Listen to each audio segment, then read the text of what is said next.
স্ত্রীকে নিয়ে প্রথমবার মিরপুর স্টেডিয়ামে মিরাজ। বিয়ের পর এই প্রথম স্ত্রীকে নিয়ে গণমাধ্যমের সামনে এলেন টাইগার ক্রিকেটার মেহেদী হাসান মিরাজ। শনিবার মিরপুরে বিসিবির একাডেমির মাঠে স্ত্রীর সঙ্গে নিয়ে হাজির হয়েছিলেন এই ক্রিকেটার। এ সময় সতীর্থ ক্রিকেটারদের পাশাপাশি বিসিবি ভবনও স্ত্রীকে ঘুরে দেখিয়েছেন মিরাজ। স্ত্রীকে সঙ্গে নিয়ে এ সময় বেশ হাস্যোজ্জ্বল দেখা যায় মিরাজকে। সতীর্থ ক্রিকেটাররাও মিরাজের স্ত্রীকে ভাবি সম্বোধন করে বরণ করে নেন। উল্লেখ্য যে বৃহস্পতিবার ২১ মার্চ দুপুরে খুলনা মহানগরীর খালিশপুরের কাশীপুর এলাকার বেলাল হোসেনের মেয়ে রাবেয়া আক্তার প্রীতির সঙ্গে বিবাহ বন্ধনে আবদ্ধ হন ক্রিকেটার মেহেদী হাসান মিরাজ। বিয়েতে ঘরোয়া অনুষ্ঠানে দুই পরিবারের ঘনিষ্ঠরা উপস্থিত ছিলেন।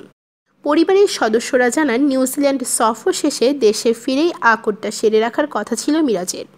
কনে রাবেয়া আক্তার প্রীতির সঙ্গে মিরাজের পরিচয় আরও ৬ বছর আগের। মিরাজ প্রীতির মধ্যে পরিচয় থাকলেও প্রেমের সম্পর্ক ছিল না।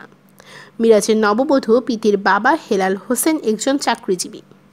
বিয়ের পরই ঢাকায় ফিরে আসেন মিরাজ। শুধু তাই নয়, বিয়ের পর ইতিমধ্যে মাঠে নেমেছেন তিনি।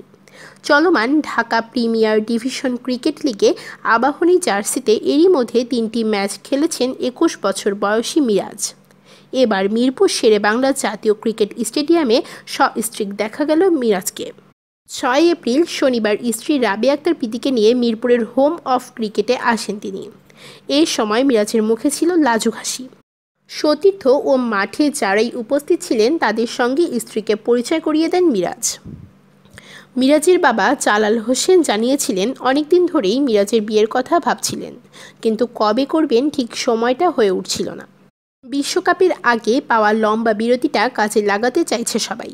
তাই বৃহস্পতিবার কাশীপুর মেঘনা অয়েল ডিপো সড়কের কোণের বাড়িতে আকট সেরে ফেলেছেন তারা। বাইরে তেমন কাউকেই বলেননি, বিয়ের অনুষ্ঠান করবেন বিশ্বকাপের পর।